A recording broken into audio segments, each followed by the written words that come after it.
Hill, welcome back to the channel. Today we're going to be looking at Alaloth Champions of the Four Kingdoms. Let's have a quick read of what it says on their Steam page. Baldur's Gate and Dark Souls had a baby. A thrilling RPG game that blends real-time action with isometric view set in a world of magic monsters. Players must navigate through dangerous dungeons, battle fierce bosses and uncover ancient secrets to save Plamen from an impending doom. So, this game is made by a company called Gamero Interactive. They look to be an Italian-based game dev company. I've looked at their other games. I've never seen any of them or played any of them before. Looks like the company's been around since about 2017. This game started development in about 2022 and fully released in November last year. Current price is £29.50. They also have some supporter packs, soundtracks, and an Ultimate Edition as well. We'll take a look at the options as well, just a quick look through them. Video options, there's not much there really. This game doesn't need much to run. It's probably why there's nothing in here. It's pretty low spec. You get your general gamma settings, standard audio stuff. You do have keyboard mapping as well, and looks like control pad mapping, so people who need to change their keys should be able to do so. So that's pretty good. And then there's also some privacy junk here that most people will never read. So yeah, let's start this new game. You get a quick introduction video, which I've cut short here. I didn't want to spoil any of the story for anyone. But it just goes over what's going on in the world. And the main objective seems to be that you've got to kill this guy, Alaloth. So this game has two different game modes at the moment. I'm not sure if more open up the further you get in. But you get single player, where you have the world to yourself. But it's a bit easier, and then you have this competitive campaign where you compete against other champions on the map, but you get better rewards for the increased difficulty level. I think for this I'm just going to go with the single player mode. I think that'll be probably the first mode that people play, so I'll stick with that. There are 4 different races in the game. You get humans, elves, dwarves and orcs. The elves, dwarves and orcs all have bonuses and negatives, depending on which one you choose. The humans are just a default race. They don't have bonuses or negatives at all. It's quite a decent choice, really, and can affect how the game plays. But yeah, I'm going to go with dwarves here anyway, because I usually play dwarves in any games where I can actually play a dwarf. Always have done. Don't know why. But yeah, let's go dwarves. This section of the character creator, you just select in your starting gear. You got a few different options: sword and shield, dual wielding, two-handers and halberds. Obviously the sword and shield, you get better defense, easier for you to block. Halberd, you get longer range to make it easier for you to kind of dodge out the way of the attacks. I'm going to go for the halberds here in a minute. Basically because I just want to try and make my life a bit easier, because the combat gets very hard. You can die really easily. As the Steam page says for the game, it's a mix between Baldur's Gate and Dark Souls, so you do get that hard difficulty level you get with Dark Souls. Not for everyone. It's not my favourite style of game, but some people love Dark Souls series and others similar to it. So yeah, I'm going to go with the halberd just to try and make it a bit easier for myself, I think. Here you get to choose your house, or I guess your kind of backstory for your character. I'm not sure what impact this has on the game. I'm going to guess there's some factions that react better to others. So yeah, I guess just have a read through and see which ones you like, and go for it. But there's quite a few to choose from.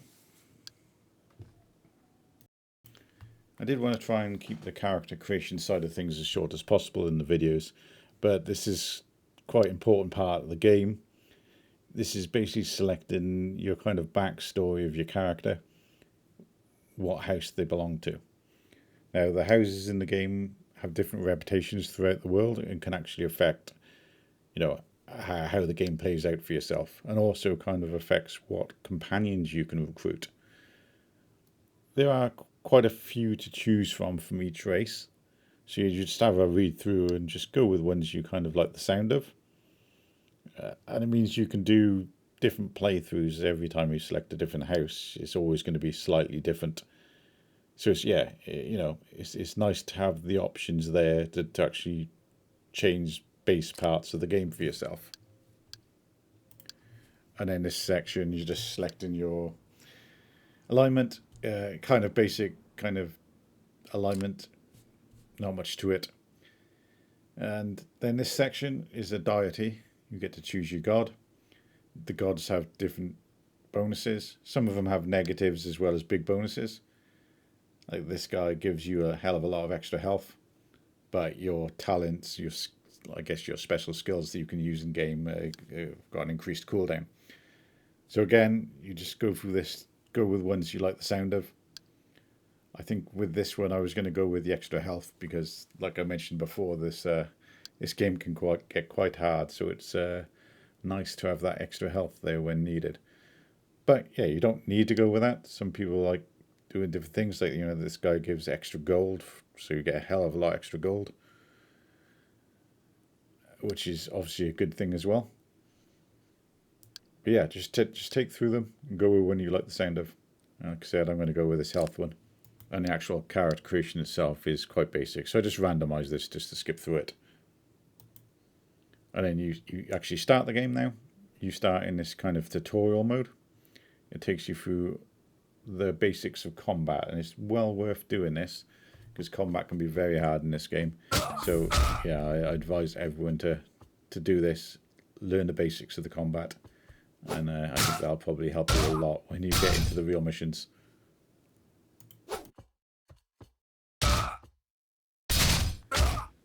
Yeah, once the combat tutorial is over, you'll basically start the main quest line. There doesn't seem to be like multiple options or anything like that. You just click through it and click OK and go to the next part of the text. There's no voice acting, and it doesn't appear to be multiple choice options. And then you get into the world, and you'll start getting these tooltips pop up, giving you basic tutorials, showing you how to do different things. And you'll get one of these for every new thing you do.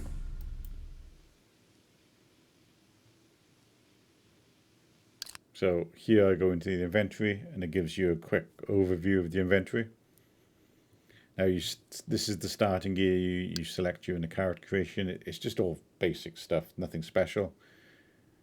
But there are a lot of different items in this game that you can get from loot, buying from shops, and you can also craft items as well. And then obviously down the bottom you got your potions for health and stamina. Health is very important, and stamina can get quite important as well. And then the food there is also important, but we'll get to that a bit later. So here's your character, your main character sheet, all the stats you have. It's quite well detailed. You got quite a lot of different things here, especially with the defensive side of things. And then we can take a look at the stats, and obviously more tutorial screens.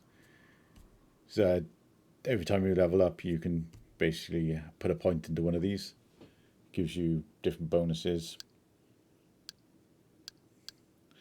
Again, I think I'd probably go with Constitution when you start leveling up to get that extra health. And traits are some skills that you can get at different levels. There's quite a few different options here. They'll all give you different boosts to different things. And then proficiencies are the weapon proficiencies. So the type of weapon that you want to use, you can select here and get bonuses in using them. There is also magic as well, which is worth getting into later in the game. And you also have your own stronghold as well, that you can build up as you get into the game. Just exploring around the starting area. You got an alchemy bench. You don't got no tools for that at the moment. And I believe this guy allows you to hire people for your stronghold. Obviously you don't start off with enough money to do anything, but this is where you come when you need to do stronghold management.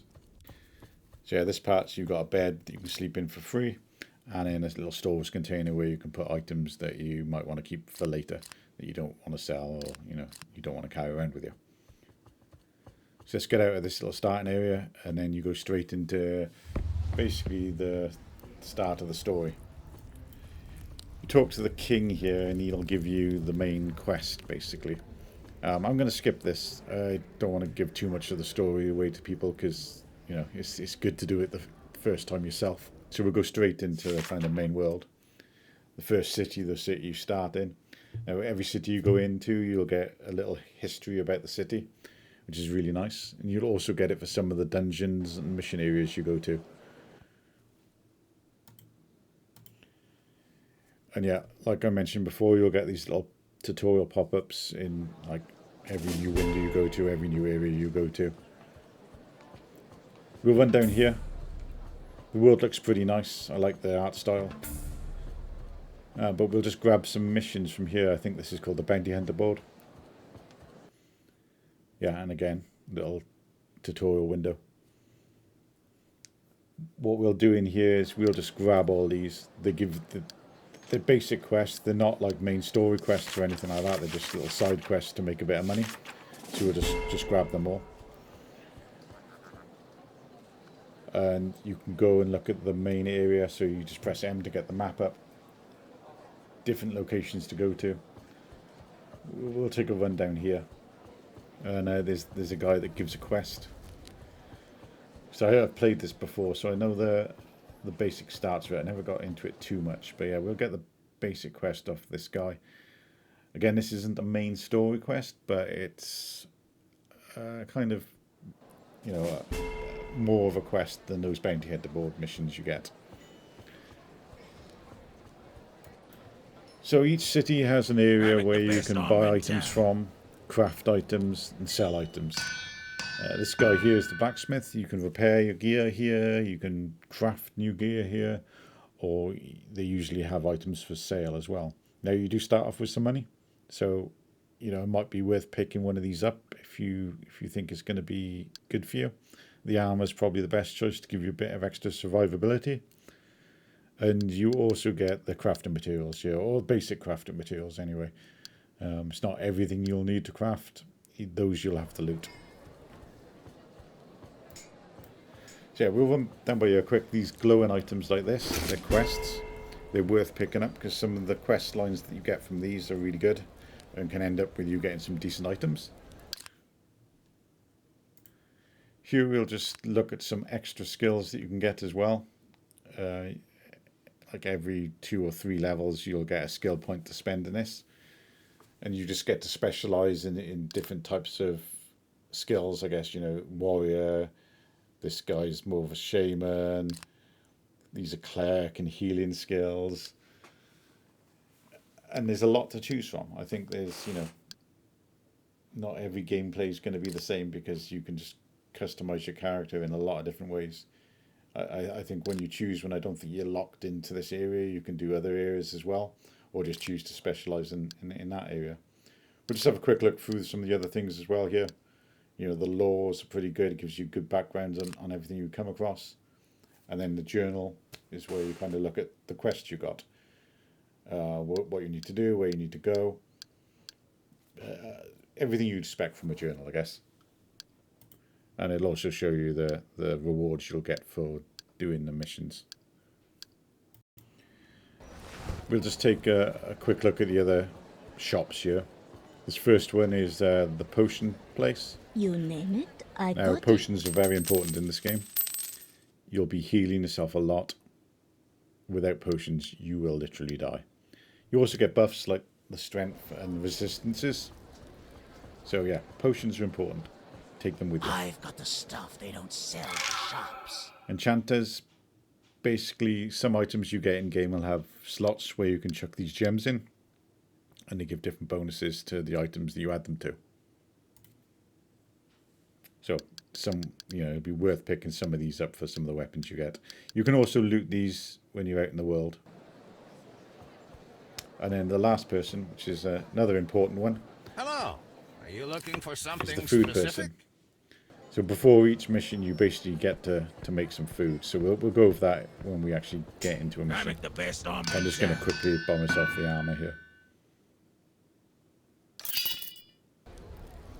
And then equip it, I guess.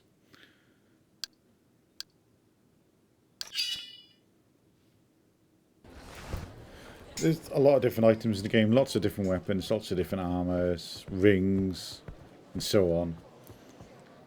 It's just, that's, I guess, the main part of the game is you'll do quests and you'll get loot. And then you'll sell the loot or use the loot. We'll take a quick run around here, just want to have a quick look at the city. See what else you can do here.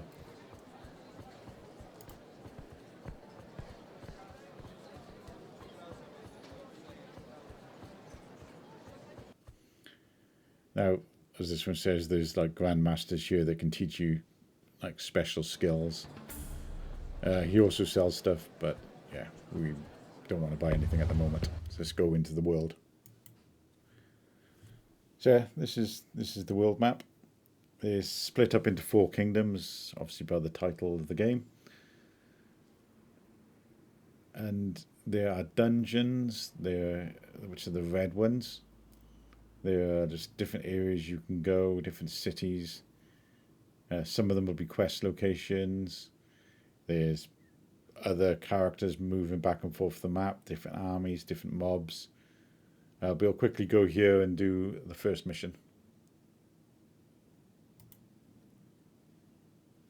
So it just describes what these mission areas are.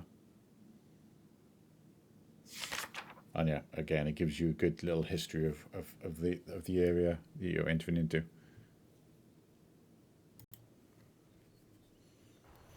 Now here we'll get to actually cook some food, and we can also repair our items here if we had repair kits, and so on. Now, the food is important because you can eat 1 bit of food and it'll give you a bonus to the mission you're in.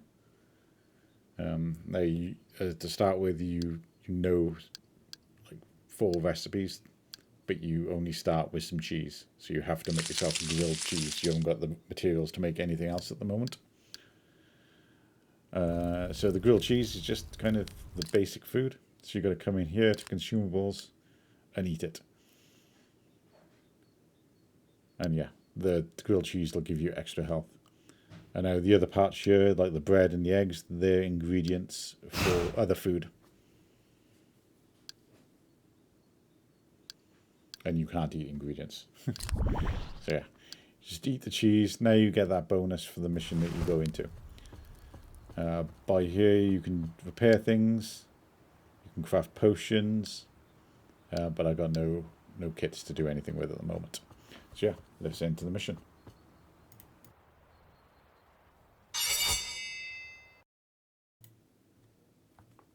So yeah, this is the tutorial dungeon basically. I guess it just introduces you to the way dungeons work. It's quite an easy one to get into for the first one. It's separated into like kind of treasure rooms, I guess, where you can get different loot from. I'm going to try and keep my distance here with this combat, even though this first room they're all quite easy to fight because they're all slow. I still don't want to get hit and lose health because the only way to restore the health is with potions, and you've only got a certain amount of potions to use. And yeah, if you run out, then that's it. You're going to die. Because you do loot in the dungeons, but you can't do anything with the loot until you leave the dungeon. And then you get to choose what you take with you.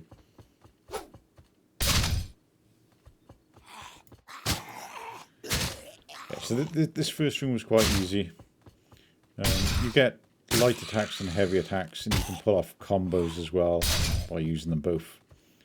or just combining multiple of the same type of attack as well. As you can see here. So we're just running here, we'll loot this room. Again, I can't do anything with the loot until the end of the dungeon. So, you get to see everything you're looting, but you don't get to use it or do anything with it. We'll just clear out the other rooms. They'll get a bit harder as we go along, and then it'll eventually get to a boss. Oh yeah, I do have a throwing dagger as well, which is pretty weak. You can get a bow and bow skills, which is very nice. Or you can use magic. But you'll get those later on in the game when you start leveling up a bit. So you can see I'm already starting taking hits from this guy. These two skeleton guys are quite fast. It can be hard to dodge and pull off the blocks in time.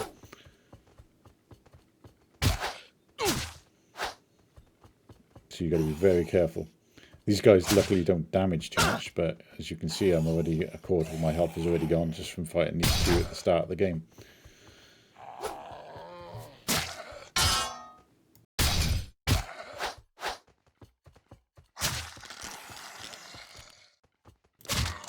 But they do eventually die, and we'll go and clear out the other ones now. These guys are pretty slow, so they're a bit easier for me to fight. As you can see, I'm actually bleeding as well, so taking damage over time.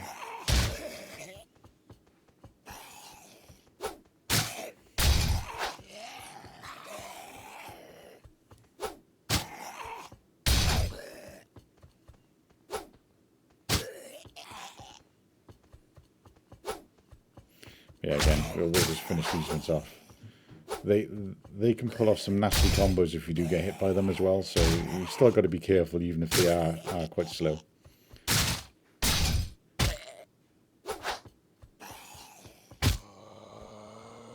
But again, this is literally the starting mission, so it's a lot easier than you'll get in the other missions you do. And we'll see that later.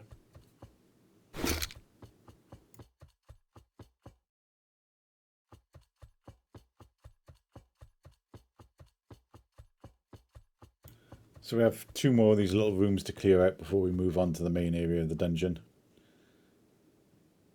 But again, there's a couple of different types of mobs in here. Some of them are fast, some of them are slow, and some of them are really weak.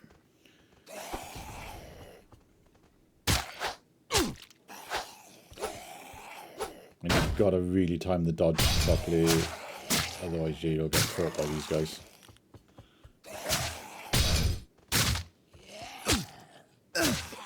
And then you see him pulling up good little combos on me there, which are really, really hurting me.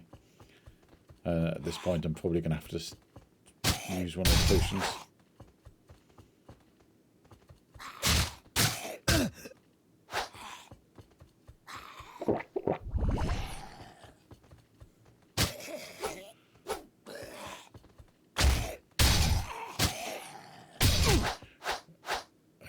Definitely got to be careful when you've got multiple enemies around you. What I find it easier is to try and kite them a bit and separate them out, and that way I can control the combat a bit easier. And yeah, I'm not exactly the best at this either. You should be able to block and dodge without much of a problem, but I was finding it hard to get used to the way it plays.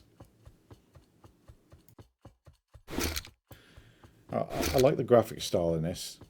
My main issue with it is the distance that you zoomed out as default. Now you can zoom in, but it's very slow. You use the middle mouse button to scroll in and out, but it's just really slow. And then it'll reset itself as well, so it doesn't stay there. So it's kind of pointless doing it. We'll finish the last room off here. The shield guides can be hard as well. If they get a block off like that, it kind of stuns you. And if there's other enemies around at the time, you can get caught out pretty badly. And later missions, making a couple of mistakes like that is just, you just die.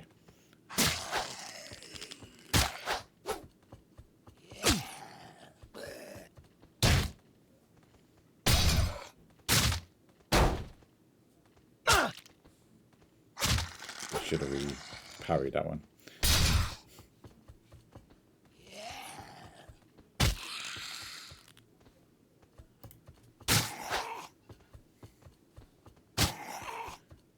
So I'll just finish these last few off. It should be simple. Grab the last loot. And heal up a bit.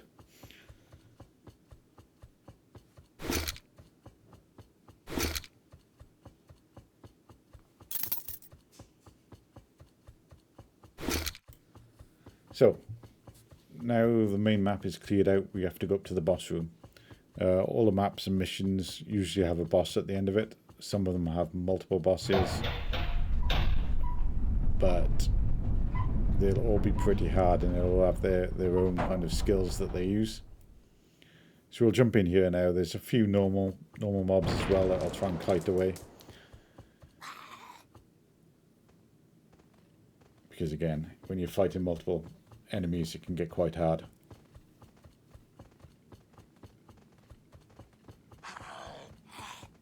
But if you're into these kind of difficult games where you've got to get your timing right for your dodges and blocks, it's probably well worth looking at.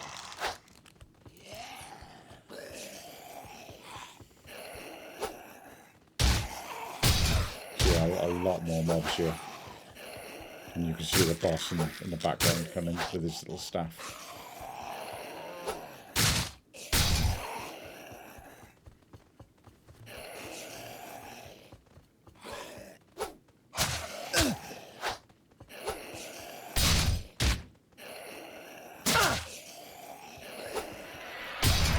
Now the boss is on me. So the boss is actually a caster. So I try and back off here a bit because I don't want to be fighting the boss and the mobs at the same time because he'll cast on me. And it's an area effect spell. And it's quite fast. You can dodge and it'll be good. You won't get damaged. But if you're in the middle of an attack, you can get killed by that pretty fast. So I try and run past it for the boss here and make a big mistake.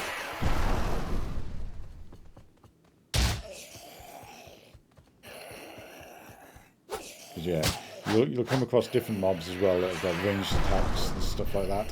And usually it's best to try and run past the melee and take out the ranged guys first, which is what I wanted to do with this one. But I messed it up. So now I think I can get past. So I'll run past. And I'll take this guy down pretty fast.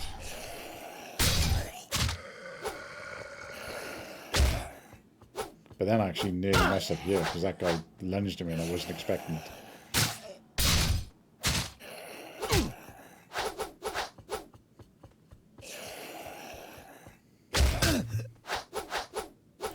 I was actually out of health pots here as well, so if I had taken a few more hits I would have been dead. And yeah, this is the first mission as well, so you can understand how hard this game can get. But yeah, if you're into the Dark Souls style games where it's hard and doesn't it's not forgiving at all, then it's probably worth looking at this. So we'll grab some more loot here, and there's also part of the quest that you do here, and this is basically a continuation. And once you do this, it'll take you off to another area to talk to another person to continue the quest. So once you grab everything and loot everything, you go to the chest, and then you get to choose what you take out.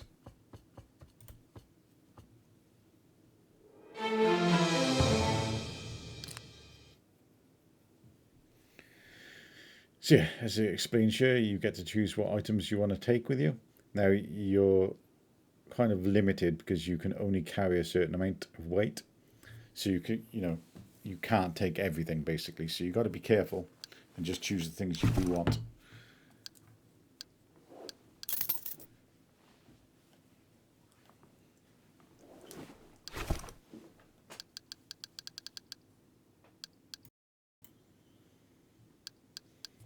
It's probably worth looking at the cost of the items as well, and just take the most expensive items to start with so you can sell and make some money, or also of course take items that you want to use.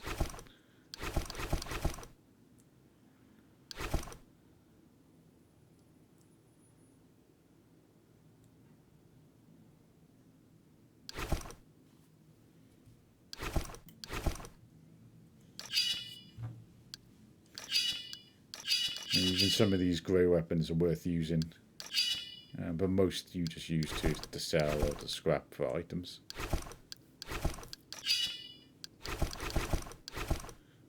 See, now I'm over the limit by 10, so I've got to drop some stuff.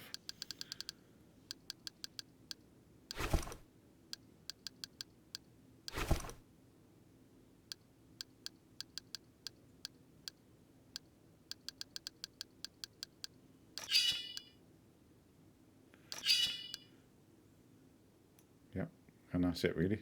So like I said, you know, you can't take everything out of the map with you. So you just choose the best stuff and the most expensive stuff to take with you.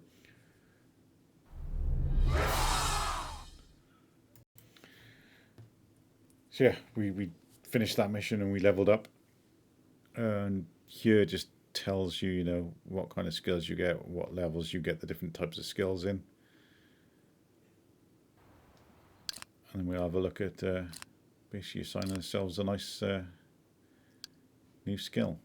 So for this one, I go for Constitution just to get that extra health. I think is probably the best thing to go for to start with. Obviously, everyone will be different; they'll have their own styles. And now I'm going to just select the different gear as well. If I wanted to select some different gear that you've just looted, you can now equip it. But none of the weapons are really worth replacing what I got. I like the halberd because of the length. But you can see even these basic weapons have slightly different stats.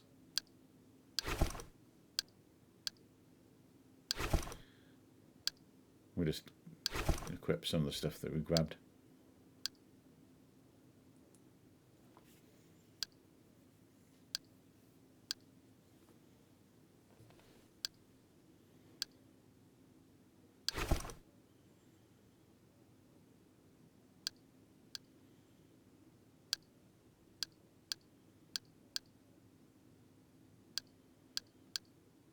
Just make sure I select the best one.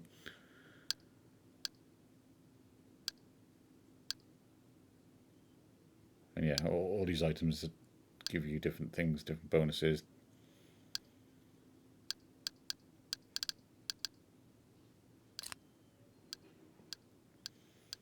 And these are other items you looted, so some items can have, they mentioned gem slots that you can use those in. I didn't realise, but I've also got another skill point to spend. I was going through these. The archer one is quite nice because you can do a hell of a lot of damage with it at long range. And some of the other melee damage is pretty good as well.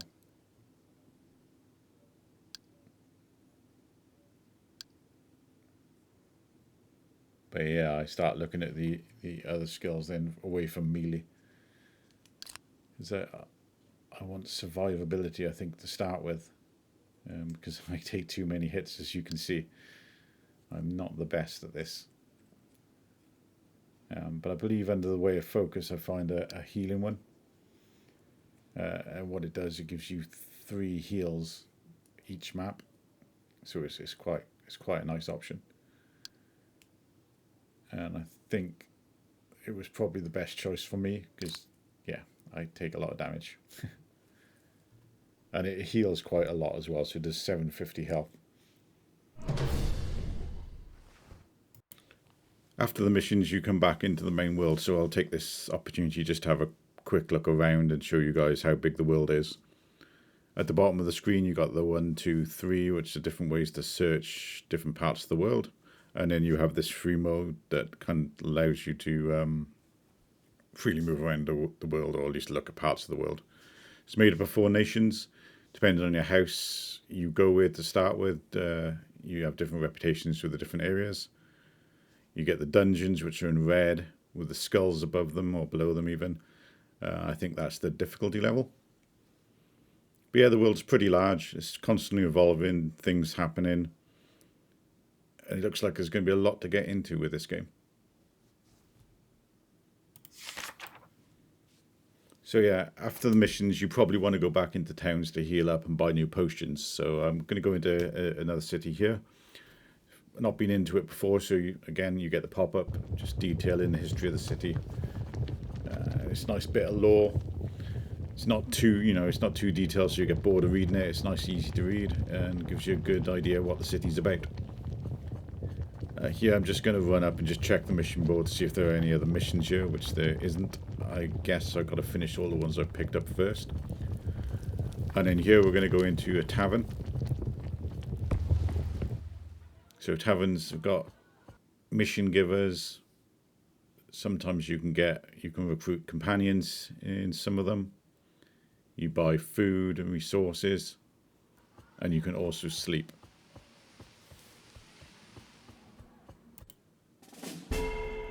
Yeah, like any RPG, it's probably worth picking up all the different missions that you come across.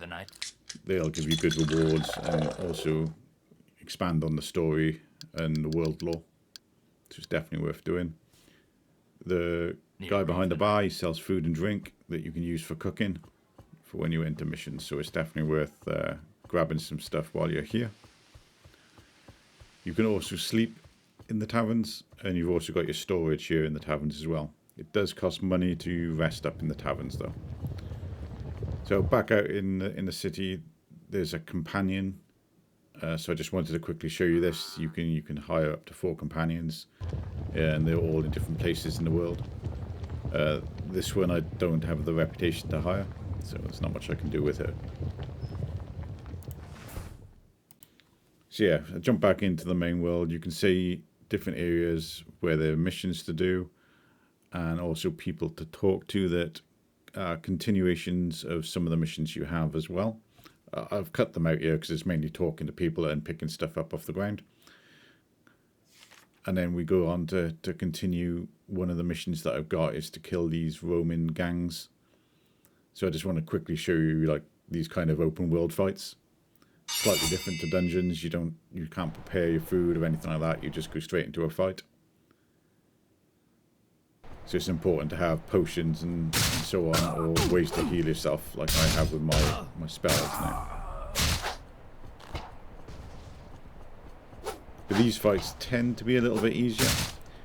You can get harder ones, and some of them are big monster bosses as well that can be quite hard to fight. But a lot of them around this area, I guess, because this is where you start, they're slightly easier.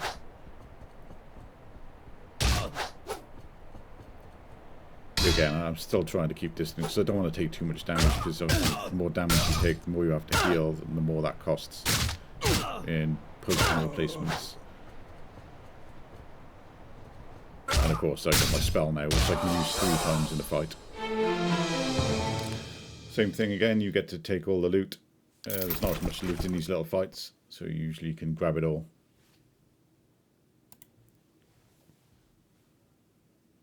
But here we go, we'll go into another mission area. And we'll cook up some different food this time. I can make fried eggs at the moment. That's the only thing I think I can make. I've not got into crafting the other foods yet. And you can also buy other recipes that are even better.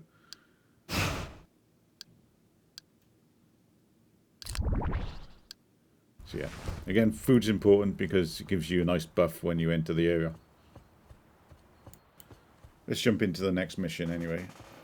Let's see how this goes. We've obviously seen different mobs. We've seen scavengers and zombies. We've seen human marauders. Here we get to fight some goblins and some other mobs as well. These guys are supported by a healer, which isn't a good thing because he heals them up pretty fast. So I've got to try and take him out before anyone else. And in doing so, I woke up some more of them, which are archer mobs, which also makes it hard for me to take out these shield guys without getting hit and damaged by the archers. So you can see I've already taken a quarter of my health in damage just by the first group of mobs. But luckily these archers are easy to kill once you're in melee combat with them. So we'll just jump up by here now and we'll see some other mobs. And these guys are really hard. Oh, well, they attack really fast. And they got a lot of range as well, so it's hard for me to do what I was doing before, is with the halberd range of just hit and move in. So I've got to try and sit and tank them a bit.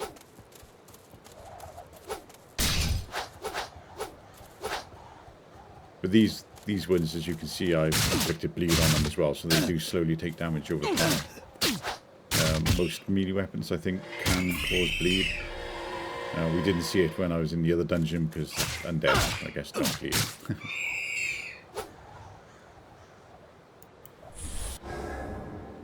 So yeah, we move on up here. We encounter a few more of the bird mobs that I've cut out of the video. Until we get up to by here. It's the last bird mob that I encountered on this map before I hit the kind of mini boss on the map itself. As you can see, I've already taken a lot of damage from the previous fights, and I've only got 1 health pot left and no healing spells left. I do find the combat in this game hard, but I guess that's the point of it. So here we hit some more goblins, and then something else as well. So there are huge monster mobs in this game. This is one of them. Most of his attacks are quite well telegraphed, but he does have a couple of fast ones that can catch you out. So I do try my best here to kill all the little mobs around him before I kind of try and fight him. But he does get me really good hits sometimes. And as you can see, it knocks me over, so I'm then vulnerable to everything else. So I noticed that they've got a healer here, so I'm just trying to take him out. Again, it's important to take out their support characters, because all the damage you do will just get healed. And you just can't keep up with it then. As you can see, I've got no health potions at the moment. I got no spells to heal myself with. I was bleeding in as well. And all the time I'm trying to dodge this guy's really big hits. Which most of the time are quite easy to dodge. They're well telegraphed, like that main overhead attack. And at this point I thought maybe I have a chance, you know. Maybe I can get it. But then he comes out with one of these attacks that are not as well telegraphed, and that, there we go. And that nearly killed me, and he healed himself. And here I'm just going to die from this last hit in a minute. I'm stuck in an animation again. But dying is part of this game. You know, it's advertised as a Dark Souls style game, so you've got to be up to the task of dying over and over and over again by the looks of it. Every time you die as well, you'll lose durability on the gear, so you need to repair it. As you can see here, you know, you lose quite a bit of dura. And I think you lose dura generally anyway during fights. I'm not sure what the exact numbers are. But it's going to be one of those constant gold sinks for you to repair your gear. So there we go, guys. That's Alaloth Champions of the Four Kingdoms.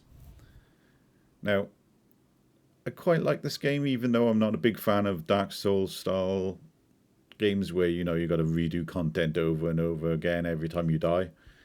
It kind of annoys me, but I think I can get into this one. This video went on a bit longer than I usually want to do them, but there was so much detail to try and cover with all the character skills, the way the combat works, the world, how it evolves, and so on. That, yeah, I just had to try and fit it all in. If you're into Dark Souls styles games and also like isometric RPGs, then this is probably worth a look for you guys. It's a good price, £29.50 at the moment. And yeah, I think you'll get a lot of playtime out of this, tell you the truth. Also, the dev seems to be updating it quite a bit, and also including quite big updates with lots of free content. So that's a good sign for things to come, I think, as well. Yeah, that's Alaloth Champions of the Four Kingdoms. Thanks for watching, everyone. If you want to see more like this, then please like and subscribe. I'm going to be trying to release a video once a week and eventually get through all the games in my Steam library. But thanks again, and see you in the next one. Bye.